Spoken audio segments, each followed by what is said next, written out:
so often. This I find is a beautiful picture of Venus done by NASA. The images here are provided by NASA.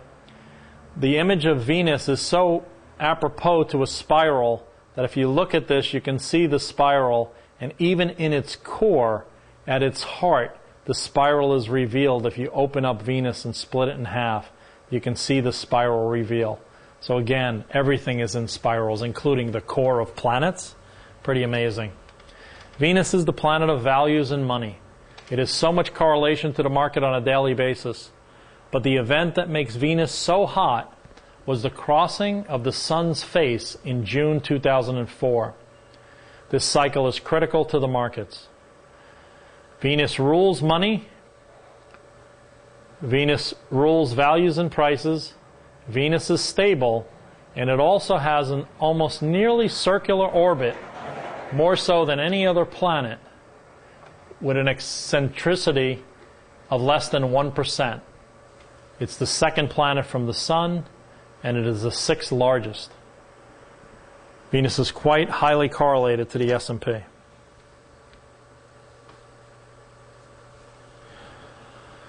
This is an interesting numerological and geometrical study. I use this quite often. It's called time counts. They yield geometric aspectal numerology. Time counts are distances in time from one point to another with special geometric and numerological values.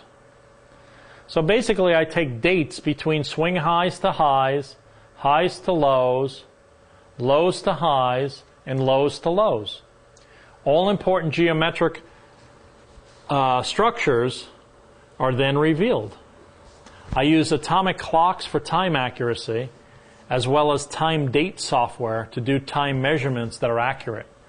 When you work in time, you need to pinpoint it and be accurate. You cannot have rough measurements. They've got to be exact. So from point A to point B has to be exact. From this low to this high has to be an exact count. From this low to this high has to be an exact count. So we've got to have accuracy. From this low to this high has to be an exact count. Because if you're going to use sacred geometry, you've got to use sacred measurements. This low to this low is sacred geometry. So it's amazing how many things get revealed with very straightforward time counts. And here's the funny thing. If we look at the word time counts, guess what it means? Time counts. Time is important. Hello? Is anybody awake? So, pretty interesting thought, and I get a kick out of that. Time counts. Price counts. Okay.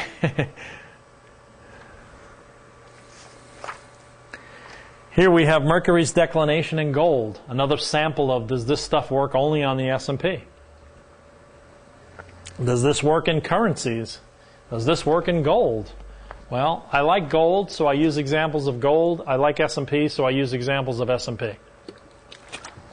Cycles work on markets worldwide. Gold is attracted to the declination of Mercury and Venus. It's an exact hit and then bounces off this vibrational point. Here's the market goes up, it comes down, and where does it go exactly? Here's the target. Venus and Mercury's declination cycle. Exactly. This is not something that's random. This isn't just some lucky scenario. This is built 4 hours before the market opens. There is no coincidence that could happen that this event could occur. This is such an exactitude in terms of a target hit that I can't explain it any other way. On the left side, you can see the actual parallels and contraparallels where they're representative of Mercury's declinations. But here's the actual price lines and the price conversion, and this is the actual magnet or draw to this event. A parallel exists when two planets are in the same declination, either north or south of the equator within 1 degree orb. The symbol for parallel is two vertical lines. South, south, or north, north. The symbol for contraparallel is two parallel lines with two contraparallel lines, or two horizontal lines crossing those two vertical lines. So there's a parallel and a contraparallel. Again, Mercury's declination in gold. Occasionally I do some fixed stars. I find that fixed stars are not amazingly significant to the market. But here's an interesting correlation between Mars and Uranus and Rigel. And again, some of the stars of the ancients, stars of kings. There's various amounts of stars that you can see, as we can see the planets making relationships and connections or conjunctions to them. This fixed star and market correlation is often difficult to find, but since I do not believe it is over 90% correlation, I don't use this that often. Rigel actually shines with the light of 40,000 suns. Rigel is a triple star. It's the main star is orbited by a binary system, and Rigel B and C also exist. So there's quite a lot of information on each of the stars that can be found, and lots of homework and research that can be done into much more depth of if the fixed stars and market correlation truly exist. I found that they do exist, but I haven't done huge amounts of work on them, but I have done some. So this is an interesting example. This is quite powerful, this concept. This is the tangent angle. The market has price as the y-axis, and it has time as the x-axis. But the axis we never talk about is the diagonal or the tangent angle. We've talked lightly about the planetary speed represents the tangent angle. Planetary speed lines are the tangent angle of the market moves, or the diagonal.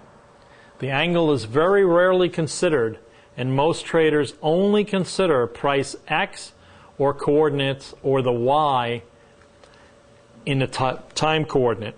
So usually only price and time are looked at. We've never looked at the diagonal.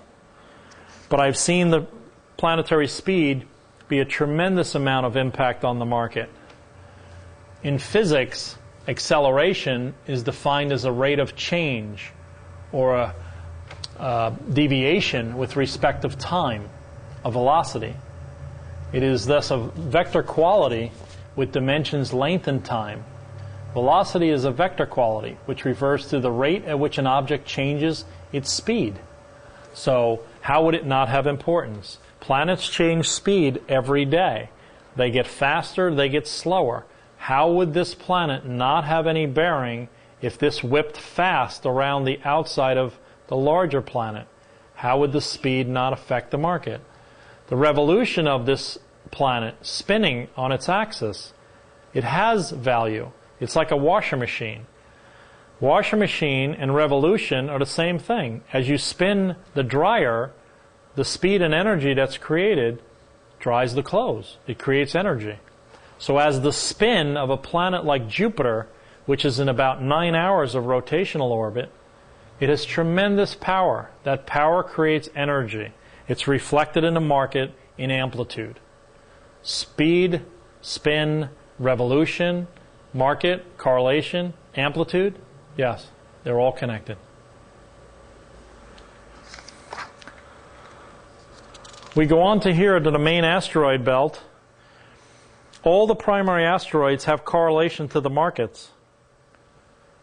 So yes, there is a correlation between the asteroid belt. I believe that this was once a powerful planet here that for some unknown reason in the galaxy, it was perhaps destroyed. What's left is an asteroid belt. It has a vibration, it has a resonance that's lasted for perhaps 1 billion years.